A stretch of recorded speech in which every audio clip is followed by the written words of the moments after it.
Museus são lugares que guardam os tesouros coletivos em espaços sagrados.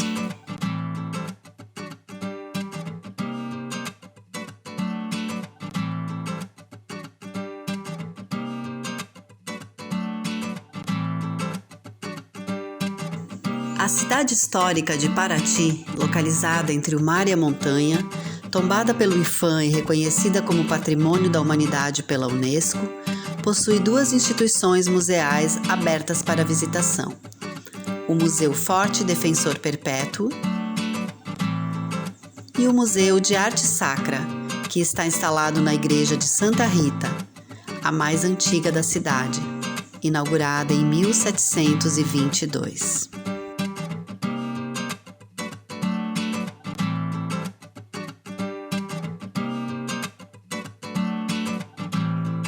Seu acervo é composto por coleções de imaginária em madeira, terracota, objetos litúrgicos de ouro e prata, produzidos nos séculos 17, 18, 19 e 20. O Museu de Arte Sacra foi inaugurado na década de 70, mas ele teve como embrião o primeiro museu, a primeira sala de exposições na Igreja Matriz. Então é através de um padre alemão, o padre Saurer, que chega em Paraty na década de 20. Ele faz o primeiro livro-tom da cidade e ali ele agrega todo o acervo das outras igrejas e se montam as primeiras salas de exposições lá na Igreja Matriz.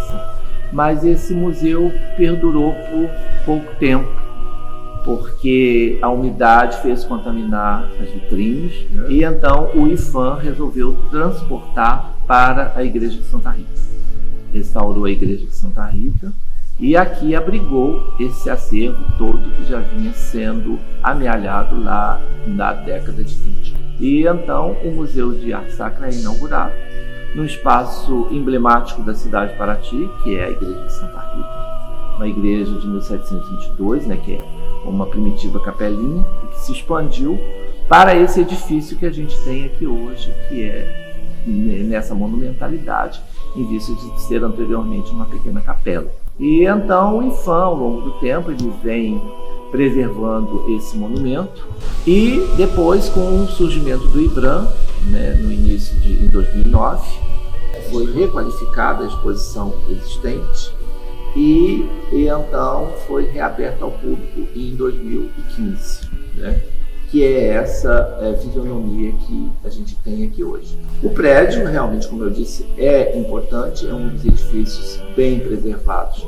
da cidade, ainda está todo original na sua volumetria, na sua arquitetura, as telhas ainda são todas originais, capa e bica são as telhas do século XVIII, e, enfim, foi requalificado, iluminado, implantado sistema de segurança e a exposição refeita.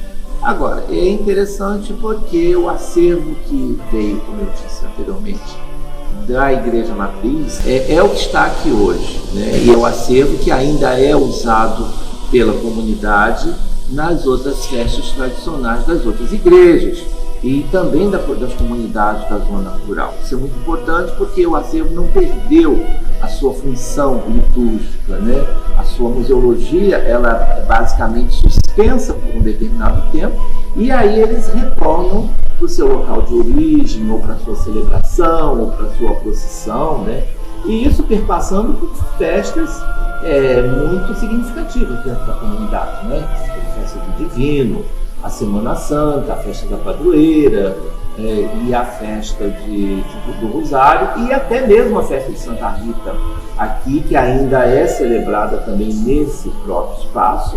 Então ele é um espaço que tem diferencial, Justamente ele não é aquele museu em que a gente tem só para amealhar, guardar o acervo. O acervo tem uma função, ele está vivo dentro do contexto da comunidade.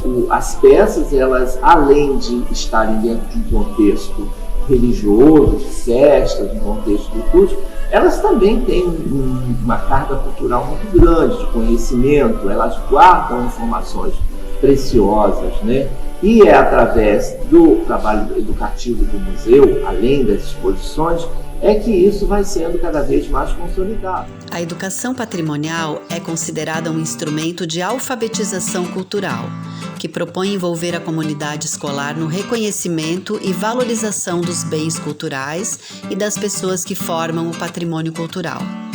Ela possibilita ao estudante fazer a leitura do mundo que o rodeia, levando-o à compreensão do universo sociocultural e da trajetória histórico-temporal em que está inserido. O programa educativo do museu acontece em 3 momentos. No primeiro momento, nós entramos em contato com as escolas, visitamos e fazemos um convite. A partir daí, quando nós recebemos o agendamento, nós recebemos as escolas aqui na instituição e fazemos a visita mediada. E o terceiro momento é quando nós temos o retorno, o que foi discutido, o que as crianças aprenderam, quais os temas de maior interesse, maior destaque durante a visita. Então, você forma também a pessoa, você desperta na pessoa a importância da preservação, que é para passar para as gerações futuras. Essa é a missão do museu. A visita mediada no Museu de Arte Sacra promove uma discussão onde a gente, através do acervo e da memória social, podemos discutir os nossos temas contemporâneos, como inclusão social, diversidade religiosa e outros temas. É um momento de troca, em que a gente pode discutir os temas relevantes, os temas atuais, associado ao nosso acervo. Para implantar o Museu de Arte Sacra, e ser reinaugurado agora em 2015, o edifício teve que passar por uma obra de conservação e restauração. Então, um edifício histórico, a gente tem sempre uma preocupação, com todo o seu conteúdo, com toda a sua arquitetura, com todos os materiais. Então, não adotamos aqui, por exemplo, para as intervenções, cimento, porque cimento não era usado no período colonial. Então, a nossa argamassa aqui foi uma argamassa especial de cal e areia, e que se manteve durante anos. Já fazem mais de 6 anos que foi inaugurado o museu e não tivemos problemas ainda. Havia um problema de cupim muito sério. Então, já em 2008, toda a arquitetura do museu foi descupinizada. O telhado, o madeiramento do telhado, os retábulos, os pisos, as portas e janelas. Então, tanto é que até hoje a gente não tem mais problemas de cupim.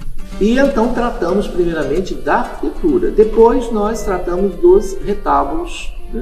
Os retábulos estavam muito repintados porque eles sofreram intervenções lá no passado que não foram muito adequadas. Então foi um momento de você recuperar toda a policromia do século XVIII. Deixamos as janelinhas para as pessoas poderem ver as marcas do tempo, das tonalidades. Passamos um verniz protetivo, para poder fixar toda essa policromia. Então, as feições que estão hoje nos retábulos são as feições como foram concebidas lá atrás, no século XVIII. Não acrescentamos e nem tiramos. O douramento, a parte do douramento que foi investigada foi tratada, porque apareceram vestígios de ouro no nicho de Nossa Senhora da Conceição, na porta do sacrário, embora estivessem muito oxidados, conseguimos rever.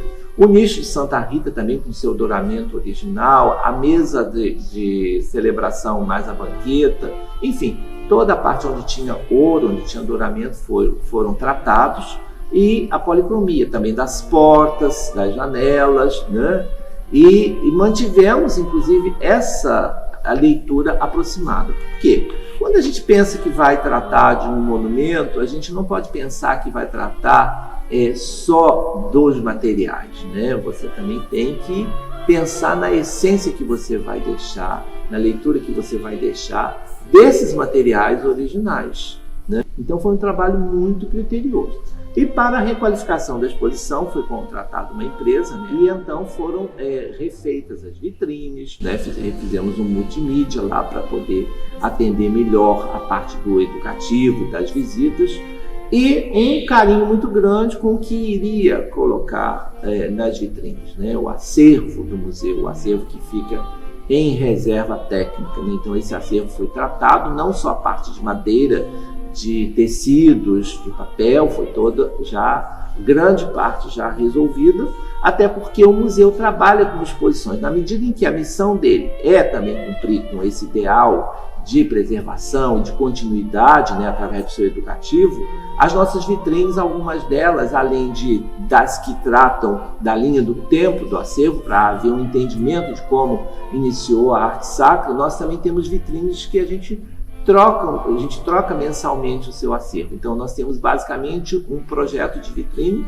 conciliado com o educativo do museu, que é a vitrine do mês. Você trata do objeto que é relacionado àquele santo do mês, né, aquela comemoração litúrgica do mês. Você tira da reserva um acervo que está lá, que as pessoas não veem muito, porque a nossa reserva não é visitável, mas a gente traz à luz dos olhos dos visitantes e também do educativo do museu. O objetivo da educação patrimonial é criar um sentimento de pertencimento para as novas gerações, entenderem a função social e a memória que a gente precisa preservar, tanto arquitetonicamente, quanto o acervo físico, quanto o acervo falado, as histórias contadas. O museu oferece também seminários, palestras e oficinas, onde a comunidade e todos os estudantes são convidados a participar de práticas artesanais, elementos que compõem nosso acervo, como cerâmica, bordado e outros materiais. O setor educativo também realiza atividade de pesquisa. A gente atende a demanda da comunidade e fazemos o levantamento de registro de nascimento, batismo, óbito, principalmente do século XIX. O Museu de Arte Sacra, em parceria com a Associação de Amigos do Museu, realiza também o projeto Música no Museu, em que nós elaboramos uma agenda e são recebidas orquestras, artistas e músicos de todo o país. Eu gostaria de fazer um convite a todos os membros da comunidade, aos estudantes, professores, né, e moradores da zona urbana, zona rural, que venham conhecer o Museu de Arte Sacra. Nós estamos à disposição, nós contamos com um serviço, um setor educativo no museu, que também é muito agradável, tem a maior paciência, eu creio que todos irão gostar. O Museu Forte Defensor Perpétuo tem seu acesso por uma trilha em meio à mata e está instalado num local emblemático do município tombado de Paraty, o antigo morro da Vila Velha, que no início do século XVII abrigou o primeiro núcleo de povoamento da região. Com a chegada dos portugueses e a fundação da vila por João Pimenta de Carvalho, em 16 de agosto de 1630, aqui foi construída a primeira capelinha, sob o título e a proteção de São Roque. Nesse morro, que também era chamado de Chapada da Defesa, né, e depois ficou conhecido como Morro de São Roque, ou Morro da Vila Velha, também está implantada a Ponta da Defesa, né? E nessa Ponta da Defesa, por medidas de proteção, foi construído o Morro Forte Defensor Perpétuo em 1703. Então, a partir de 1703, começou-se as primeiras intenções de defesa da cidade, da antiga vila, né? E construindo fortes por volta da Baía de Paraty, justamente para defender a vila, até ela descer e ser implantada nesse local onde nós hoje já conhecemos, a partir de 1646, já sob o título e a proteção, né, a invocação de Nossa Senhora dos Remédios. A partir dos anos, assim, o forte veio se mantendo ali, né, como defesa, e é muito interessante porque ele é também uma das 7 fortificações que existiram na vila, né, e no entorno da vila, que chegou íntegra até os dias atuais. O prédio principal, ele é um edifício também muito interessante porque ele, num prédio só, ele abriga 3 situações. À direita de quem olha, quem chega, está a casa do comandante, né, que era a pessoa que comandava aquela fortificação, né? Ali a casa, a planta da casa, inclusive quando a gente olha, ainda é toda original. E tem no centro o quartel da tropa, que era onde ficavam os soldados. Existia uma tarimba junto às paredes, né? E também as prisões, as enxovias dos homens e das mulheres. E no outro extremo, à esquerda, a ala do quartel dos inferiores, a ala dos sargentos, onde ficava a administração dos soldados do próprio monumento, também ainda com as suas compartimentações originais. Ou seja, ele é um complexo muito interessante porque ele está todo preservado. As telhas são todas capas e bicas originais ainda. O madeiramento somente foi substituído, que não tinha condições de permanecer. Passou por um processo de intervenção muito grande, ele foi desculpinizado. E agora a gente está com um outro projeto muito interessante, que é também de requalificação, igual nós fizemos com o Museu de Arte Sacra. E lá no seu interior, além do acervo que diz respeito à Casa do Comandante, que se compõe de mobiliários, de móveis, de peças datadas do século XVIII, está também uma coleção que faz referência ao Centro de Artes e Tradições Populares de Paraty, que é uma coleção de acervo que foi amealhado na zona rural, dos artesãos, das pessoas que trabalhavam o material natural, a palha, a madeira, desde o barro, os utensílios e objetos de casa, mas também até os brinquedos das crianças confeccionados em madeira. Um edifício muito interessante também é a Casa da Pólvora, onde era armazenada a pólvora, toda original, possui o centro onde era guardado os barris da pólvora, o alpendre para poder refrescar a temperatura para que a pólvora não explodisse e o muro no entorno para evitar que os inimigos adentrassem e subtraíssem a pólvora. Esse muro embaixo tinha um espelho d'água muito interessante, que era justamente também para refrescar o ambiente da Casa da Pólvora. Atualmente, a Casa da Pólvora está sendo utilizada como espaço expositivo do museu. O interessante é que o nosso acervo, existe uma parte militar dele, por ser um forte, ter sido um forte no século XIX, mas também a gente traz peças do acervo das culturas tradicionais de Paraty.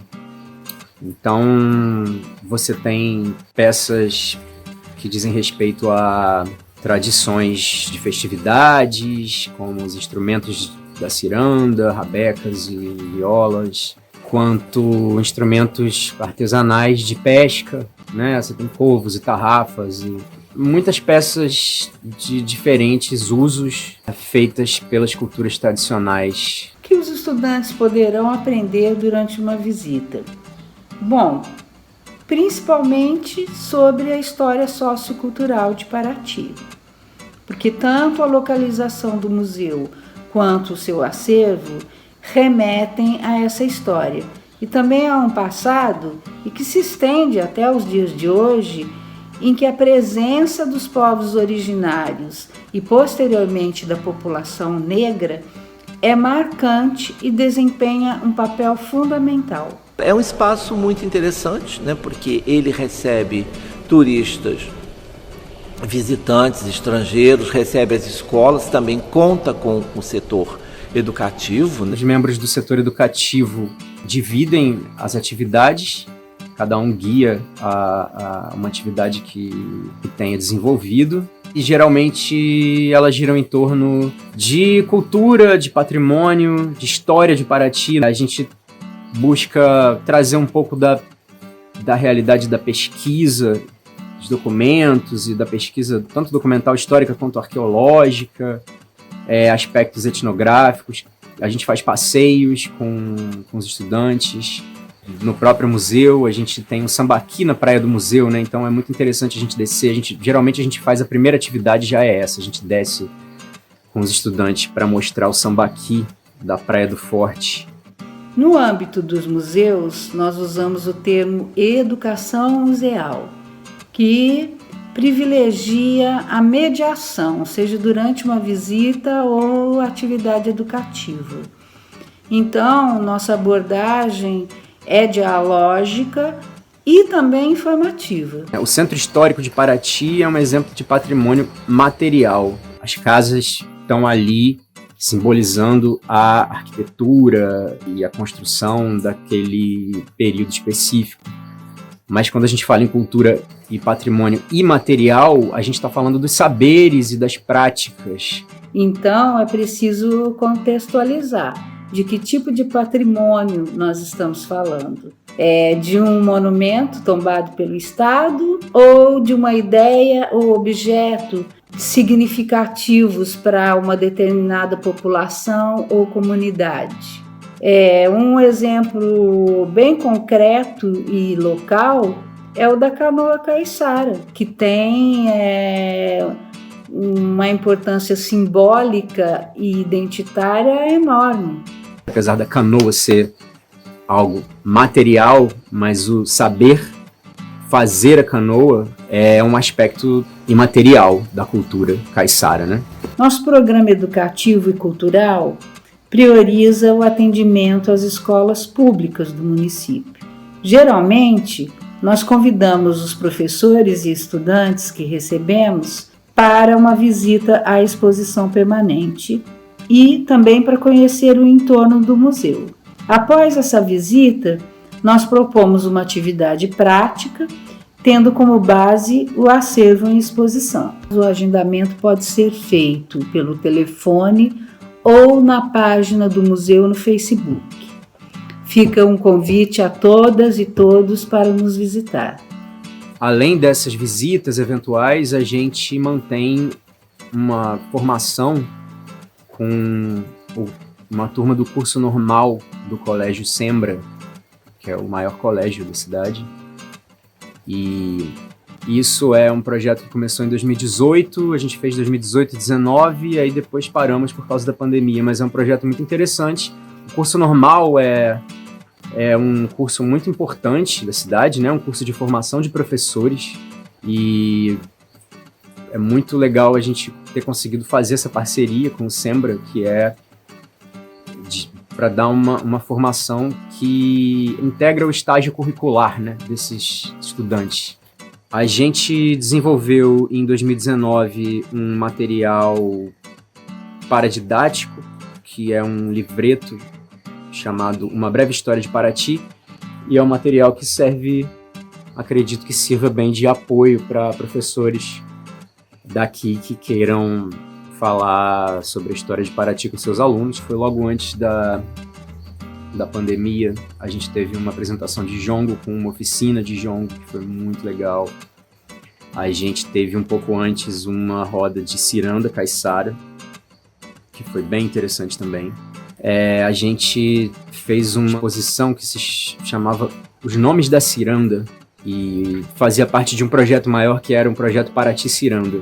Foi feito um grande levantamento de nomes de cirandeiros de toda a região de Paraty, da Costeira, das Roças, do Centro Histórico, da Mangueira, da Ilha das Cobras. Foram feitas entrevistas em vídeo com os principais mestres da ciranda, e tudo isso está disponível para se ver, para se ler online no projeto Paraty Ciranda. O Museu do Forte também sediou o projeto Imaguaré, de valorização da arte e da cultura indígena, organizado pela Associação Inhandeva. O projeto, entre outros temas, ressaltou as técnicas construtivas guarani e a importância da terra para os indígenas. Foram realizadas oficinas de arco e flecha, cerâmica indígena, miçanga, cestaria e bate-papo sobre cosmologia guarani. A gente tem 2 eventos anuais, que são a Primavera de Museus, que acontece em setembro, e a Semana Nacional de Museus, que acontece em maio. A gente costuma realizar debates, então é uma boa oportunidade de trabalhar com as ideias os conceitos da educação museal, da educação patrimonial, do papel dos museus na comunidade, o papel dos museus na escola e o papel das escolas no museu. A ideia também é formular e agregar essas informações e perpassar para as gerações futuras do conteúdo, não só da edificação, que está num sítio tombado, né, hoje patrimônio da humanidade, como última fortificação íntegra, né, que existiu em relação às outras 7, e também o conteúdo e as informações do seu acervo, que é muito importante para a cidade. Aliado a isso tudo estão as praças, a Praça d'Arma e o terrapleno, onde estão os canhões de procedência possivelmente inglesa, né? E que também existiram outros modelos aqui na cidade, justamente para proporcionar a defesa da cidade e da vida. Muito interessante é que naquele território do Forte Defensor Perpétuo, hoje você tem uma visão da cidade já da segunda vila, que é a atual, a de Nossa Senhora dos Remédios. Então, do panorama você não só avista a Baía de Paraty, né, como também o do Casario tombado. É uma junção, no que se refere à educação, de um território tombado, de construções edificadas desde o século XVIII, que estão íntegras, e noções de geografia. Ali você tem a noção de baía, de ilha, de arquipélago, enfim, você pode contar uma história muito boa para o educativo do museu. Patrimônio cultural é tudo aquilo que as pessoas acreditam que é importante preservar. São as memórias e registros que contam a história para reconhecimento e identidade de cada lugar. São referências da produção humana ao longo do tempo que nos ajudam a entender quem somos.